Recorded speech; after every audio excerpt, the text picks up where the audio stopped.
What is up, Bradford Bass family? Welcome back to the channel. Today, guys, we're going to talk about how you don't need a high-end, high-dollar fiberglass bass boat to compete and fish in bass tournaments.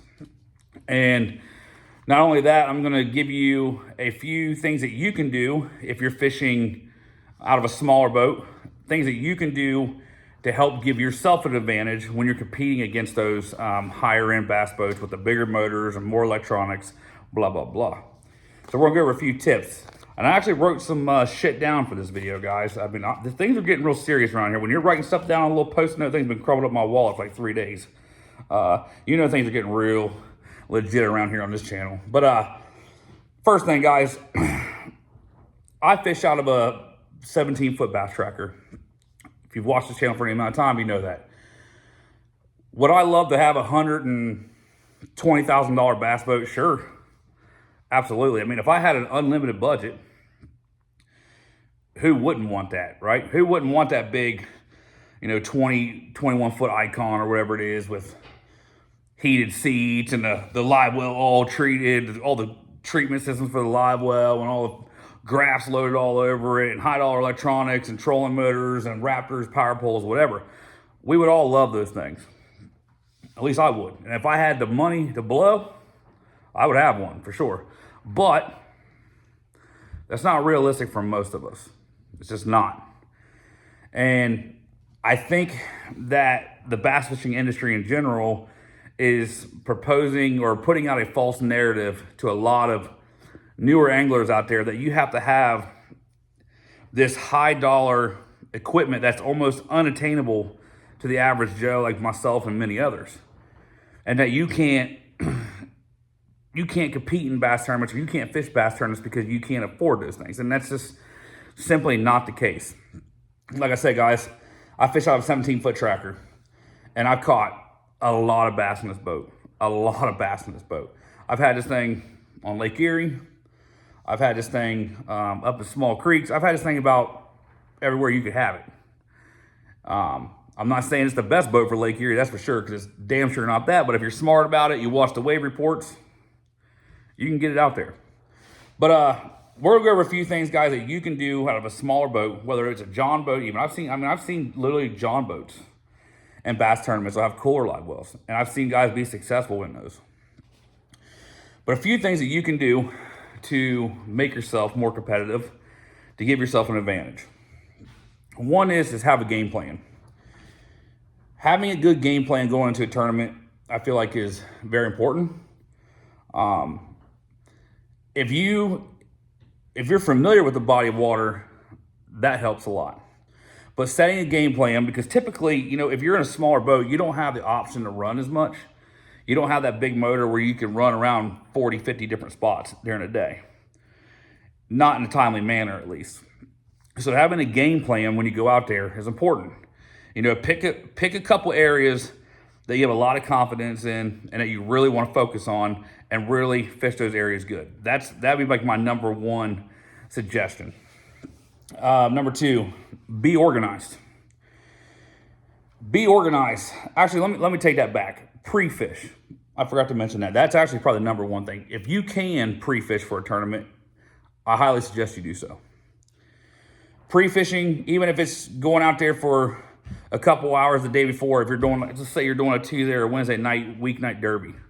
If you can get out there the night before or the day before for a couple hours and just kind of look around a little bit, see where the fish are setting up at.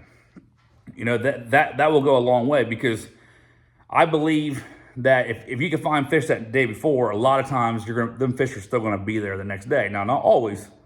They may move, but a lot of times they ain't going to move far. So if you can find those fish a day early and you can get right to that spot come tournament time, that will give you an advantage. But getting back to the next thing was be organized. And I think this is very, very important. And this isn't just for guys in small boats. I mean, guys that are fishing bigger boats is important too. But if you can become really good at a lot of these things, it'll help give you an advantage. So one is a calling process, figuring out how you're going to call your fish, right? You get most tournaments, you get 5 bass, right? 5 bass limit. coming up with a good culling system is a huge deal. You know, are you going to weigh each individual fish, and then put a call tag on them, throw them in there? Or are you going to get 5 in your live well first and then go back through and start calling them? That's kind of what I like to do. When I'm fishing tournaments, typically, especially when I'm by myself, what I'll do is I'll catch them. If I know they're over 12 inches for the lakes that I fish, I throw them in a live well until I get 5. Once I get 5 in there, then I'll stop and take the time to get weights on everything. That way I can start calling them. Because I feel like it's a big deal. If you're on a bite, especially early in the morning, you don't know how long that bite window is going to last. So if you're catching fish, the longer you can keep that lure in the water, the better. So that's kind of how I view it. Pre-rigging rods. This goes into being organized. If you can get rod and reels organized the day before, that's going to help you a lot. You know, whether you're taking 2 rods or you're taking 20 rods with you, having all your baits rigged up, tied on, ready to go. And that could be 20 different lures, or that could be multiple of the same lures on different rods. That's something I do a lot. Is like if I know I'm going to be catching them on a tube, for example, I know I'm going to break off quite a bit fishing a tube. Because I don't really like to throw the stupid tube. I like to throw a tube the traditional way with the jig hook exposed. But I know I'm going to break them off. So I'll tie 3 or 4 tubes of the same tube on different rods. That way if I break one off, I can just pick another one up and go. Then once I broke those all off, then I'll sit down and tie more on. So pre-rigging rods will save you a lot of time out there in the water, and it'll help you just be more efficient. The third thing, and this is, I guess, a different category, and this is grind it out. Grind it out in a few good areas. And this kind of goes back to when I was talking about having a good game plan. You're not going to be able to run a whole lot, especially if you're in a smaller type boat. You're just not. I mean, you can't hit the same amount of spots as a guy that has a 250 horsepower motor or bigger. You just can't. But if you got a few good areas that you know hold fish, be patient and fish those areas hard. I can't tell you how many times, guys, I've pulled up to an area first thing in the morning, and there's been other boats in the vicinity of me, and I've watched them make 4, 5, 6 casts and pull their trolling motor up and leave because they don't catch anything. And I'll just sit there, and I'll just keep grinding it out, and eventually I'll start catching them. It's almost like you got to let the dust settle from the tournament blast off or whatever. Sometimes I think these guys are too quick to pull their trolling motor up and move on to another spot. Sometimes you're just better off just to grind it out. Those fish that you found if you pre-fish are more than likely still there or very close by. You just got to figure out how to catch them. And a lot of times that's just being patient and waiting for the fish to come to you. The next thing, get a good partner. That's probably the thing I'm struggling with the most right now, is finding, if you fish a lot of team tournaments, if you can find a good, consistent partner, that's a big deal. I don't fish a whole ton of tournaments. I fish maybe 4 or 5 a year tops. This year, I think I've only fished 1 this year. Just ain't have the time. But every time I fish a tournament, I feel like I got a different partner. And I feel like that's a struggle. And it's just because it's hard to find somebody that loves bass fishing as much as you do. But when you find that person that does, getting on the same schedule, same work schedule, same life schedule can be really difficult. So if you can find a partner that fishes every tournament with you, that is a diehard like yourself, that is going to go a long way, because you guys will develop a system. You know, it'll be, you hook a fish, he nets it, maybe he takes that fish off, calls it, puts it in the live well while you get your lure back out there. That's one thing, right? There's just a lot of things that you can do in team tournaments when you're working together to be more efficient. You know, you might be throwing a crankbait and your partner, your co-angler in the back, he might be throwing a jig, doing something completely different, covering different areas of the water column. You guys are working together. That is a really big deal, I think, when it comes to fishing tournaments. And if you can find a really good partner and you're fishing in a smaller boat, that's going to help you guys go a long way and have success.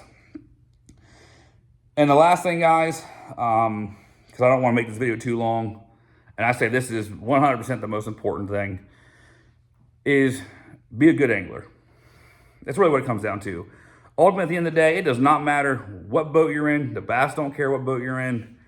If you're a good angler and you've done your research and you have the knowledge right here of how to find fish and how to catch them, it's going to make you more successful. So if you're someone that puts a lot of time into learning bass fishing, understanding bass behavior, understanding patterns, understanding what lures and techniques to do, if you're one of those people, that is going to ultimately, right off the rip, give you more success.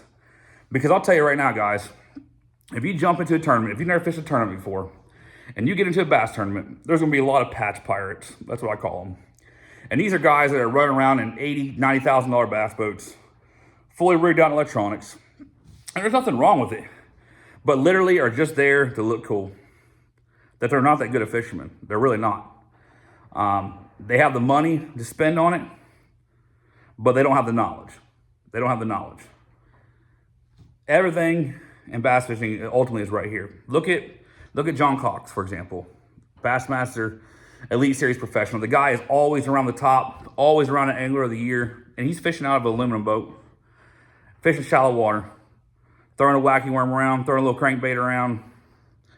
He's old school, but he knows how to fish, man. He's a good caster. He's efficient. He simplifies bass fishing, and he's still very successful. I think people believe that in this world with forward-facing sonar, and I'm not going to tell you how you should feel or not feel about it. I do not have it on my boat, but it doesn't mean that if you have it, it's an issue.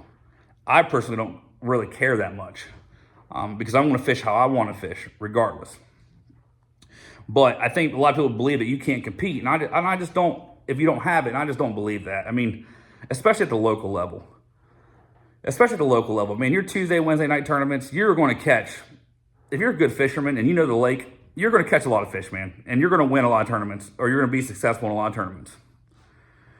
Even with all the electronic advancements out there, if you know your body of water and you're a good fisherman, you're a good stick, you're going to be successful. Don't let the size of boat you're fishing in deter you away from fishing tournaments if that's what you want to do.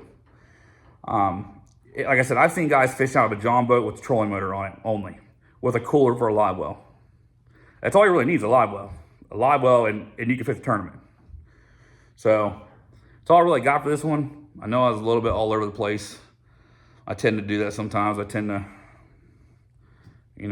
got all these gears up in here firing at one time and lose my train of thought. But appreciate you guys watching. Everybody stay safe out there. See you on the next one. Peace.